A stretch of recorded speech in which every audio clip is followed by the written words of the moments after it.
Magandang hapon sa inyo, Patrick and Amy and Ronald. Una gusto ko lang sagutin, no, yung vulnerability ng Pilipino. Mukhang mayroon ako na witness kanina at hindi yun yung paglaglag ng drone dito. Kundi Filipino time. Filipino time. Dapat tayo ay lalayag ng 6 a.m. parang kanina, a little before 8 tayo nakaalis. Mula dito sa Batangas Port, sa Masinloc, medyo on time pa yun. Yun nga, sabi ko nga, gusto ko nga sabihin, the journey did not start out as smoothly as we wanted it to, but as early as 1 p.m. we were able to hit our objectives with this atin ito civilian convoy. So check yung regata, yung buwis at yung pag-distribute ng food and fuel supplies. Nagawa na natin yan. Kung ano man ang mangyayari sa pagtulak ng civilian convoy to Bajo de Masinloc, to the vicinity, that will be a bonus already. Pero Gretchen, hindi pa rin yung ika-fourth na check hindi nagawa. Hindi na-recover yung drone. Nagpapadive pa kami, Ronald. Kasi kanina pa, nagpahanap kami ng tao dito para sumisid. So ngayon, sinusubukan nilang may compressor na para mas malalim pa. Pero mukhang dumidilim na. So hanggang bukas, susubukan pa rin namin para lang sa One News at makuha namin yung footage ng send-off nitong civilian convoy. Ang daming magagandang drone shots na nawala dahil doon. Medyo masakit sa puso. Pero yung files ang iniisip namin dahil yung drone, alam ko, sasagutin ni Sir Patrick Paez. pero nagreklamo. Rex, yung buwi, wala bang lumapit dun sa mga buwi nung nilalagay? Wala naman. Kahit man lang mga nagteteleskopyo, wala kayo nakita. Wala po kaming nakita dahil kung saan natin nilagay yung buwi, nagpa-compute ako kay Kapitan, I think it's around the 12 to 30 nautical mile area, so just a little bit outside of our territorial seas. There was the Philippine Coast Guard there, but no Chinese vessels in sight. We were able to lay down about 12 buoys, and doon na kami nag-distribute ng food packs tsaka ng fuel.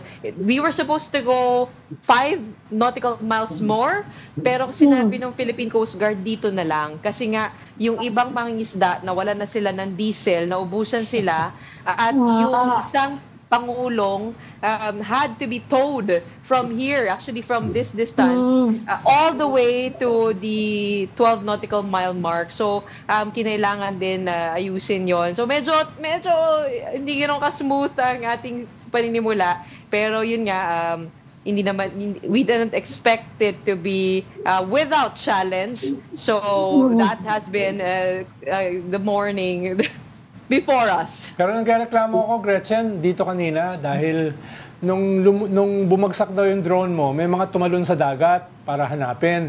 Ang sabi ko kila Patrick, kung drone ko yan, sigurado ko walang tatalon sa dagat para ma-recover. Itutulak nga siya. Tingin ko masyadong unfair. Kaya lang, ang tagal bago tumalon. Sabi nung boatman, sana nung nahulog na, tinalon na. Hirap kaya dito, lang sobrang tagal na wala na yung drone. Hirap dito, nagreklamo pa. May tumalon na nga no? Gretchen, walang refueling provision pala. They had to go back. Meron namang silang ibinigay doon sa mga fishermen, pero I think that the difficult part about it is the size of the engines of the small bangkas. Hindi na niya kakayanin pumunta sa may Bajo de Masinloc area. So kahit meron ka fuel pero sobrang init yung engine mo, masisira, delikado. Kaya hindi na rin pinilit ng iba. Actually yung iba nag-turn back na before the 12 nautical mile zone. Siguro yung those with less fuel, but gaya ng sinabi ko kanina, nakakakilabot yung sight of fishermen all heading in one direction. Tumitindig, literal na tumitindig dahil nakatayo sila sa kanilang mga bangka. Parang parte ng kanilang katawan yung nakita natin, no? Parang ang galing nilang bumalanse. And this is really for them, the fishermen. Yung tinirik na Pangulong, ano nangyari doon? Tinuloy ba yung towing? O inayos yung makina? O ano? Ayos na yata. Yung Pangulong na nasira? Oo. Sa ngayon, ang sabi sa atin, Ed, ay naayos na daw yung problema doon. Kaya sumabay na yung Pangulong. So, Apat pa sila rin. papunta doon. At to escort them because we have been hearing that the Chinese vessels are at a nearer area compared to where they usually stay. And that's what reports have been saying. Nagpadala yung Philippine Coast Guard ng 2 pang sasabay dito sa civilian convoy. Bukod kay BRP Bagakay, si BRP Panglao at BRP Boracay, if I'm not mistaken. Basta 3 na yung PCG vessels. So I think that is the largest fleet that has accompanied the civilian convoy. Kasi kung matatandaan nyo, nung una, parang isa lang din ang escort. Tatanungin mo rin kung ikaw ay sasabak, makikipaghamon doon sa fleet of Chinese vessels kung bakit iisa lang ang sumasabay sa'yo. So, ngayon, 3 na. We hope for their safety. But the main challenge here is that they will be traveling in the dark. So, sabi nga ng mga bangkero dito, kung okay sana, kung hindi gabi, kung medyo maaga-aga, kakayanin natin umiwas-iwas, pero they really do have to be very, very careful about traversing the next, I guess, 60 to 80 nautical miles. Saka nag-Filipino time kasi kayo eh. 2 oras. Gretchen, there are about 100 boats, no? Yung small boats. Mga ilan kaya yung nag-turn back? Nag-turn back in the middle of the journey or... Yeah, yung sabi mo nga hindi na kaya nung makina or baka maubusan na ng gasolina. Mga ilan kaya yung bumalik na? Sa aking line of sight, doon sa nakikita namin, parang mga 4, 5, out of konti the lang. many. Hindi naman po masyadong madami. Marami rin talagang umabot doon. Siguro kasi inaantay rin yung provision. But ang nakakatuwa kasi hindi nagsayang ng oras yung mga mangingisda. Nangisda na rin sila. Habang nandun na kami, meron na silang mga huli, tapos yung isang bowl pala na gano'n, ng mga yellowfin tuna, 1,000 pesos na yung kikitain nila doon. So, nakakatuwa naman kasi marunong sa oras itong mga kapatid nating mangingisda. So, Gretchen, binago ng Coast Guard yung initial position nila na hindi sila mag-escort. At hindi lang nabago, naging 3 yung mag-escort. Ano po ulit? Ibig sabihin, binago ng Philippine Coast Guard yung initial position nila na hindi sila mag-escort. They will just be in the area. Ngayon, ay hindi lang sila mag-escort, ay nadagdagan pa, naging 3 pa. So it was a dramatic Actually, Ronald, change. Yeah. siguro yung ibig sabihin nila doon, kasi yung BRP Bagakay, hindi naman talaga kami sinamahan mula dito sa Masinloc, Zambales. Nakita na lang namin sila doon. Binati kami nung nakarating na kami sa may border ng EEZ. I'm thinking that was the border because when the atin ito coalition announced that we had already reached the EEZ, it was in that area. And nandun lang sila, parang kinalibutan din ako doon, to be honest, kasi parang alam mo, naaalalay sa'yo eh. Kasi parang nagpapanik na kami dahil nga may nawawalan na ng gas, tapos merong mga nasisiraan, merong mga nag-turn back, and then you see the sight of the Philippine Coast Guard. So it gives you, a breather out of everything that's quite stressful in the morning. So yun siguro yung ibig sabihin nila, that they will be in the area, they will not escort, but from that point on kasi magkasama na. So, yun din naman ang nababasa natin, no? That in different media websites that the PCG will escort. Pero yun nga, sinabi nga nila, hindi nila i-escort, pero mukhang magkasama na ngayon eh. At wala naman ding choice dahil sa nababalita ang maraming Chinese vessels na ipinadala doon sa vicinity ng Baho de Masinloc. Drone shot mo ba to, Gretchen? Itong pinapakita, drone shot mo to? Bago lumubog? Yung drone shot na yan, nakikita niyo po ba yung boya? Oo. Meron ako pinadalang drone shot na may boya. O doon sa Facebook Messenger group. yun na yung doon yung mark kausan nilapag yun. Humingi tayo ng drone shot doon sa kasama nating mayor ng Aklan, yung team niya. Meron din we see the sa buoys. team. Nakikita namin yung mga tayo boya. at naawa naman sila sa atin. Sana maawa din yung boss natin at palitan yung drone na nahulog dito sa sa Zambales. Para sa Gretchen, bayan yan, how's the Gretchen, weather huwag ka out there? mag-alala. Parang madilim, Hindi ba, hindi naman mahangin at least, pero parang makulimlim siya. Hindi ba nag-shower, nag-aambon-ambon or something like that? Kasi delikado yun sa maliliit na fishing vessel. Hindi naman po umambon buong araw. It was actually good weather. Mainit, pero kinakaya naman yung init kasi mahangin. Parang yung mga mangingisda natin, ang kwento sa atin, this is low season because the high season for fishing is from November to May. So ngayon ubus na no. You have to let the seas regenerate.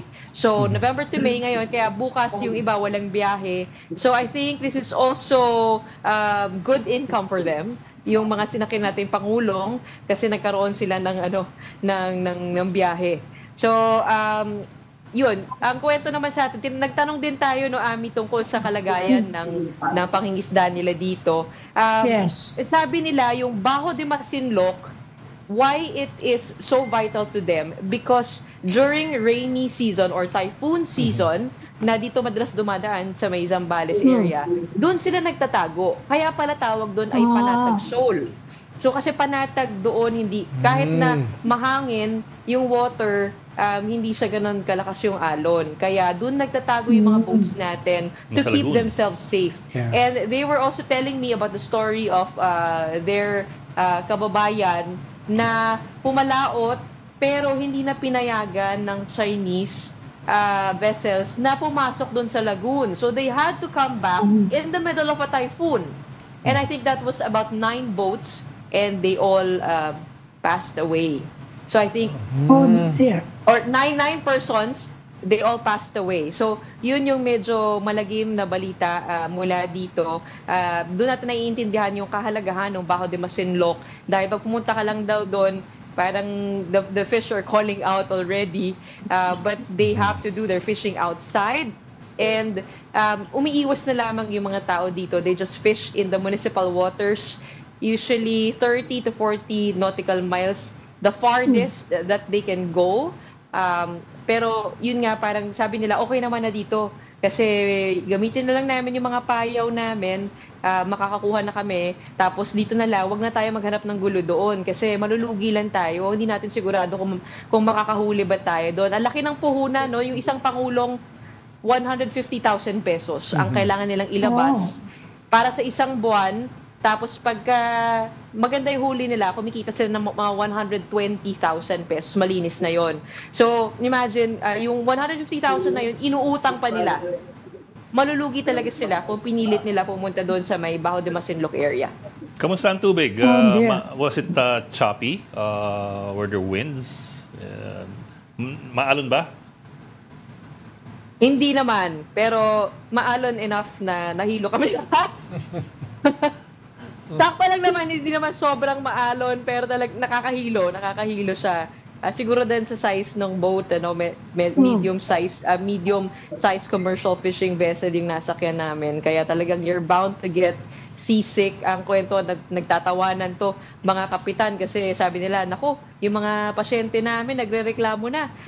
Parang mamaya may sumusuka dito, may sumusuka dyan, yung breakfast ng morning na itlog at saka hotdog. Bigla mong namiss yung Kapitan Oka, no? Sinabi nila sa akin, iwasan ko raw yung may bubong kasi baka bigla daw may pumunta sa akin. Bigla mong namiss yung Kapitan Oka. Wala naman nagkasakit, Gretch. May tanong Wala ako naman para kay nagkasakit. Ronald. Wala naman. So far sa ating nababalitaan. Pero maraming nagpapatingin sa mga doktor dahil nga dun sa sumusuka na sila. Yun, sa hilo talaga. But other than that, there were no injuries reported as of my knowledge and as of what has been declared on the Atin Ito page. Baka hangover yan. May tanong ka, Gretchen? Ang tanong ko kay Ronald, bakit, nagtataka kami kanina, bakit 12 boya lamang ang pinadala ninyo? Kasi sa Laki ng dagat. vastness of the ocean, Yes. the buoys look so small. So baka sa susunod pwede natin gawing 100 para medyo malaki-laki naman ang ano. Hindi, una alam ko symbolic lang 'yun eh, no? Ikalawa, liliit ng barko, ang daming mga media, ang daming volunteers, makakaagaw ng spasyo. Nasisipay media. Makakaagaw ng spasyo. At ikatlo, alam ko merong isang malaking buoy, no, 150 kilos na nakahanda. Pero baka hindi na magkasya doon sa mga boat. Yung sana yung lalagyan ng Philippine flag. No? Malaki talaga. Pero yung usual buoy na nilalagay ng Navy dyan, alam mo kung gaano kabigat? 5 tons. 5 tons. Yun yung mga tunay. So yung mga nilagay nyo dyan na buoy, yan yung mga galing siguro sa Divisoria at saka Pero Baclaran. ito mga buoy na nilagay ninyo, how is it anchored? How does it stay doon sa area? Hindi, It does lulutang not. siya. So, ano yun? Lumulutang siya. Actually, ay yung Navy, papayagan yan, o yung Coast Guard. Tapos later on, ay kakalad ka rin nila yan. Kaya nga symbolic eh. Kakalad ka rin nila. Dahil sa gabi kasi, baka mabanggayan ng mga bangka. Baka mabangga, baka makasama pa eh. Walang ilaw eh. So, ang habol dyan, ay makuna ng mga drones na sana hindi lumubog. Sana hindi lumubog yung Ito, drones. nakuna naman bago lumubog. Para makunan yung mga buoy, no? Yung ganyan. Pagkakuha ng kwan, dahil symbolic, siguro after a few days ay kukunin niya ng Coast Guard para hindi maka-aksidente. Paano yung malalaki na buoy, yung tunay, 5 tons yun eh. Tsaka parang lighthouse yun. Asymmetrical buoy ito. Oo, yan yung... Ang galing niyo naman, sir. Forward thinking talaga kayo. Saludo ko sa inyo. Kailangan natin yan. Diba? Naghanap pa kayo ng totoong buoy eh, no? Oo, naghanap. Dahil baka pwede. Pero palang panyo, parang iceberg Hindi, pala yun. I mean sila Gretchen, naghanap pa ng totoong buoy talaga. Naka-anchor sa ilalim. Parang Hindi, mahirap para pala yata. siyang iceberg eh. Yung parang yung Triangle. pyramidical. Mas malaki sa Iba yun. ilalim. Sa ilalim, semento pala yan. Yes. No? Mas Para malaki. sa iceberg na napakalaki sa ilalim. Para Ito, these are, Kaya lang- these are just floaters. Kaya lang, These are Ronald, floaters, mukha tayong diba? talugi Basically. eh. Doon sa buwi. No. Tingin ko, Liit. inflatable lang Kasi yung maliit. pinintrahan. Hindi, baka nga, Dapat kasi laki ng globe sa MOA. baka nga made in China pa yan dahil Para nakikita hindi pa tayo from the nakapag-diversify away from China eh. Sa Divisoria binili, no? Divisoria. China. Pwede ba itow from the, So, from 168. the shore? Pwede itow, hindi ba? Kung malaki. Hindi mo kailangan Oo, ikarga dun sa kahit mabigat siya. Para Gretchen, Pwedeng yung mga life vest nyo, ang hirap maghanap ng life vest na hindi made in China eh. So, anong ginamit? Ayan Ano yung mga- na ko niya? Made in China Oo, nga. yan Hindi, din pag nasabi made in ng US mga kasi 10 times mangisda. yung price. Parang, Oo, doon sa- ano nga bang gagawin natin? Lahat nga ng gamit namin dito, made in China. Pati yung pangisda namin, pati yung vessel drone. namin, made in China. Yung drone na wala bumagsak. akong Pati naisagot. DJI yun. Pati yung drone made in China. Inaway nga si Rafi Timanisas eh. Okay, dali lang. Kanina pa nagsasalita. Yung direct natin sabi, OT na daw tayo. Anyway, Naghahanap po walang kayo ng kakwenta-kwenta ulan, na naman yung usapan na. natin ngayon. At may bonus pa. Ayan na nga sinabi niya eh. Si Gretchen kasi Pinadala ko madaldal. rin sa GC natin, no, kanina pabalik dito sa Zambales. Nakakita kami ng dolphins. Ayun. Yung dolphins, Wow. sinabayan kami pabalik. Siguro Yun. mga 4 na dolphins yun. Sana Na- tinanong mo kung nakita yung drone. Yun ang escort Baka alam ng nyo, dolphin. natural escort. Ay, umuulan na. Ayan, Okay. uulan na, mauulan na si Gretchen. Sige, uulan na. Sige. Okay, Gretchen ho, thank you. At buti, nag-ingat ka. Oo, para po sa inyo, Sir Patrick, basta may kapalit na drone.